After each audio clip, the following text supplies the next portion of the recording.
All right, this is the last problem, number 4 on paper 3 of May 2014. What we're given is a piecewise function, and we're supposed to find the values of a and b to make it continuous and differentiable. So let's take one at a time. Remember, if a piecewise function is continuous, the two pieces where they break apart in the domain at 1 in this case, two pieces must come together and join together at that point. So what you do is you set the two pieces equal to each other. So I'll just write the top piece 2x squared plus x and set that equal to ax plus b.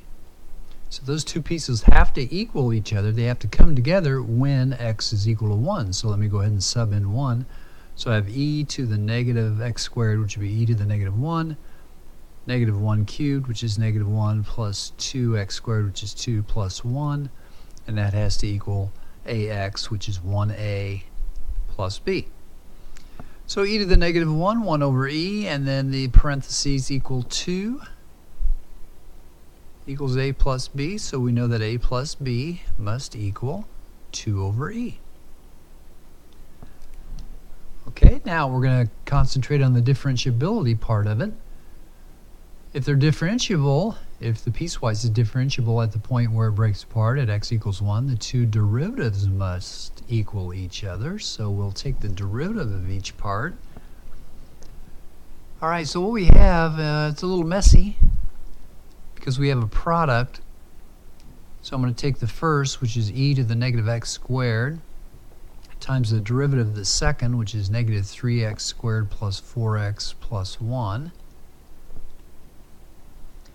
And then the second, which is the parentheses, negative x cubed plus 2x squared plus x, times the derivative of the first. The derivative of the first is an e, so it's itself, multiplied by the derivative of the power, which is negative 2x.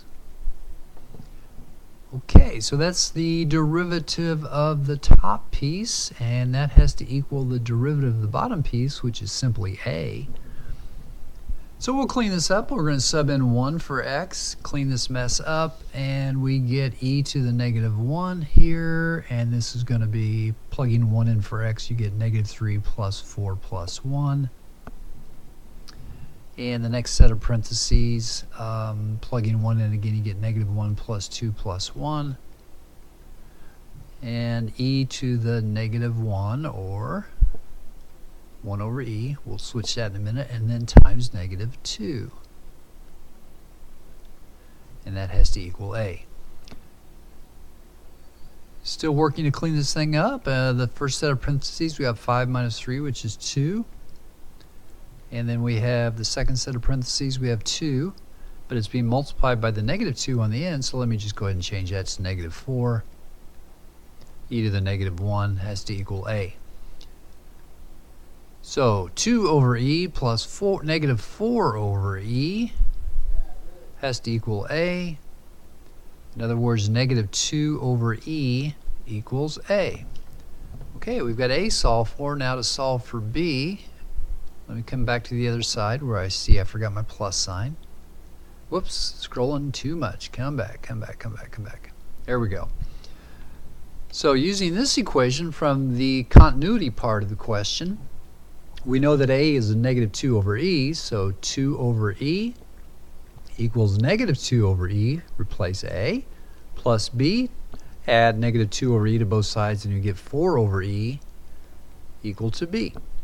So we have solved the question for part A, where find the value of a and b if f is continuous and differentiable at x equals 1. So that is done.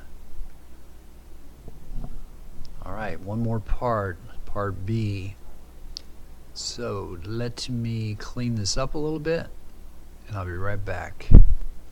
Part B, use Rawls' theorem applied to f to prove, etc. Well, I don't want to look at the rest of the question yet. Let's just focus on using Rawls' theorem applied to f.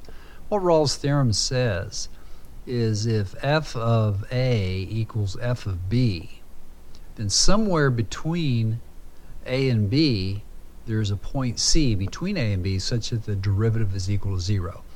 So we're going to make sure that premise is true. So we're going to go f of 1, and we're just going to sub that into the top piece. So we get e to the negative 1 plus 2 plus 1, which equals 2 over e. Now we're going to check f of negative 1. So f of negative 1, plugging negative 1, we get e to the negative 1 again. And this will be negative of negative 1 cubed, which is positive 1, plus 2, and then x is negative 1. So that also equals 2e. So what Rawls says, if f of 1 is equal to f of negative 1, then somewhere in between 1 and negative 1, the derivative is equal to 0. Somewhere in between. So I always think of it pictorially. You've got 2 points. There's your f of a, there's your f of b. They have the same value, so somewhere in between there it has to turn around and come back. So somewhere there's a point C such that the derivative at C is equal to 0. So what we want to find is the derivative of f where it's going to equal 0. So we need to take the derivative of f. Well, we've already done that once. And that result, well, I think I'll do it again just for the heck of it. Why not? So going back up to, now I'm just focusing on that part because we're between 1 and negative 1. So the second piece of the piecewise doesn't apply. That's only when x is greater than 1. So I'm going to take the derivative of that top piece again using the product rule first. Derivative of the second, negative 3x squared plus 4x plus 1.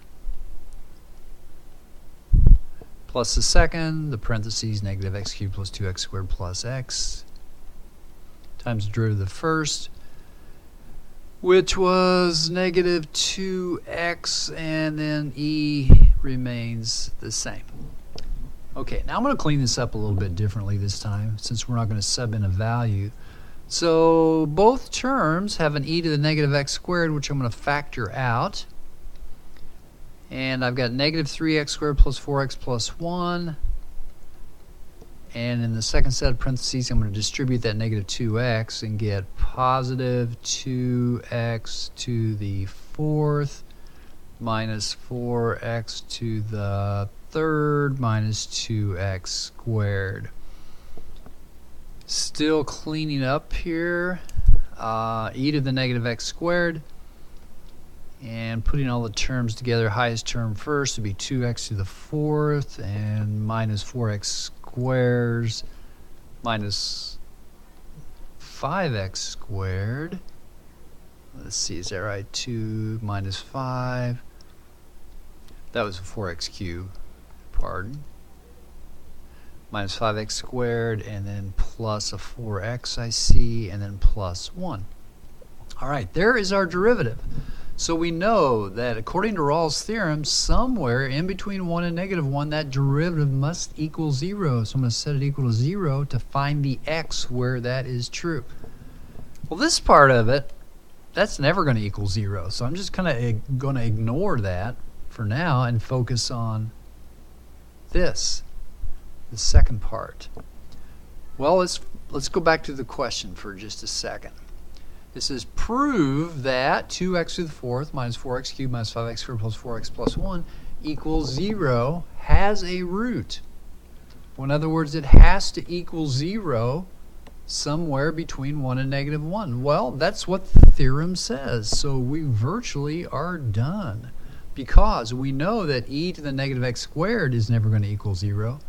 So therefore, the parentheses 2x to the fourth minus 4x cubed minus 5x squared plus 4x plus 1 has to equal 0 by Rawls' theorem because the derivative has to equal 0 somewhere between 1 and negative 1.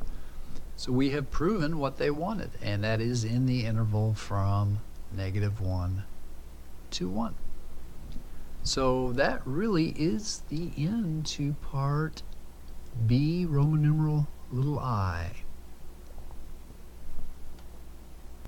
And now for the very last part of problem number 4. Hence, prove that this function 2x to the fourth minus 4x cubed minus 5x squared plus 4x plus 1 equals 0 has at least 2 roots in the interval. In other words, it has to cross the x-axis twice at least between -1 and 1. Well, first of all, let's just call this g of x. So g of x equals 2x to the fourth. So we'll say let g of x equal 2x fourth, etc.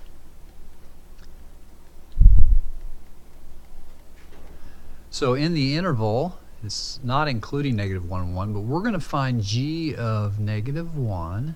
Putting -1 in there, we'll get 2 plus 4 minus 5 minus 4 plus 1, which equals, let's see, 6 minus 5 is 1, plus 1 is 2, minus 4, -2.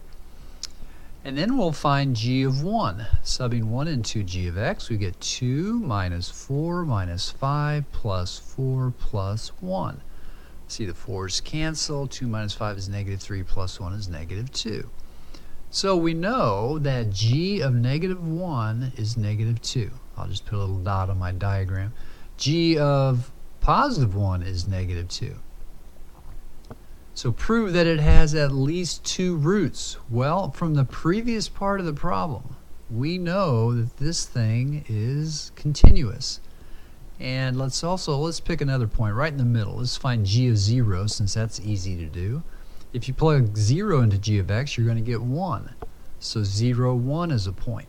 So since it's continuous, you know that the graph has to go up from -1 up to that 0, 1 point, and then come back down.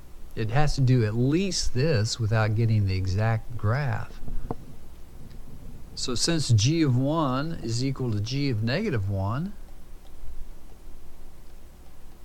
and g of 0 is equal to 1,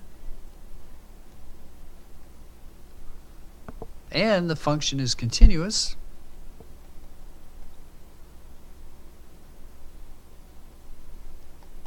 g of x must cross the x-axis at least twice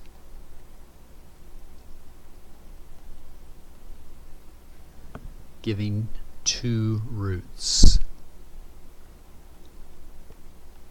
So this one's just the easiest way to think about that is graphically and what has to be true, and that is not that tough. So that is the end of problem number 4.